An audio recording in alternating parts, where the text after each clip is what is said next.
এই রংপুর শহরের ভিতর ছোট্ট একটি সুন্দর গ্রাম, নাম ফরুয়াপাড়া। সেখানেই থাকতো সেই গ্রামের হিরো সবুজ।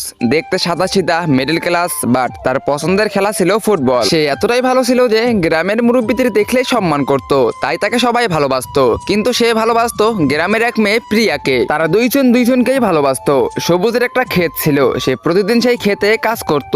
আর তার একটা স্বপ্ন ছিল, সে একদিন সেই ক্ষেতে অনেক ফসল ফলিয়ে অনেক টাকা ইনকাম করবে, তারপর প্রিয়াকে বিয়ে করবে। কিন্তু সেই গ্রামেই ছিল সবুজের প্রাণপ্রিয় বন্ধু মাসুদ। মাসুদ সেই গ্রামের সব থেকে বড়লোক মানুষ, কারণ তার বাপদাদার সব সম্পত্তি তার নামে ছিল, তাই তার টাকা পয়সার কোনো কমতি ছিল না। এভাবেই প্রতিদিন সবুজ, প্রিয়া, মাসুদ তিনজন একলগে মিলে সব জায়গায় ঘোরাঘুরি করতে থাকে এবং তিনজনেই এনজয় করতে থাকে। অনেকদিন অপেক্ষা করার পর ফাইনালি আজকে সবুজ আর প্রিয়ার স্বপ্ন পূরণ হতে যাচ্ছে, কারণ আজকে সবুজ প্রিয়াকে বিয়ে করতে যাচ্ছে। তাই মাসুদ সামনে দাঁড়িয়ে থেকে সবকিছু নিজের হাতে নিয়ে তাদের দুইজনার বিয়ে দিয়ে দেয়। বিয়ের পর সবুজ প্রিয়াকে নিয়ে তার বাসায় চলে যায়। প্রিয়া তখন বলে, আজকে তো আমাদের বিয়ের প্রথম রাত, আজকে আমার অনেক খারাপ লাগতেছে, আমি ওই রুমে ঘুমাই, তুমি এই রুমে ঘুমাও। তখন সবুজ বলে, আচ্ছা কোনো সমস্যা নাই, তুমি যাও। কিন্তু সবুজের কোনো মতোই একা একা ঘুম আসতেছিল না। তখন সে পাশের রুম থেকে একটি আওয়াজ শুনতে পায়, তাই সে ধীরে করে উঠে পাশের রুমে যাওয়ার জন্য রওনা দিয়ে দেয়। তো বন্ধুরা, সবুজ পাশের রুমে গিয়ে এমন কিছু দেখলো, সেটা দেখে সে অনেক বেশি অবাক হয়ে গিয়েছিল। তো কি দেখলো সেটা তোমরা দেখতে পারবে পার্ট 2 তে। তো পার্ট 2 দেখতে চাইলে ভিডিওতে লাইক করে চ্যানেলটিকে সাবস্ক্রাইব করে দাও আর কমেন্টে পার্ট 2 লেখো।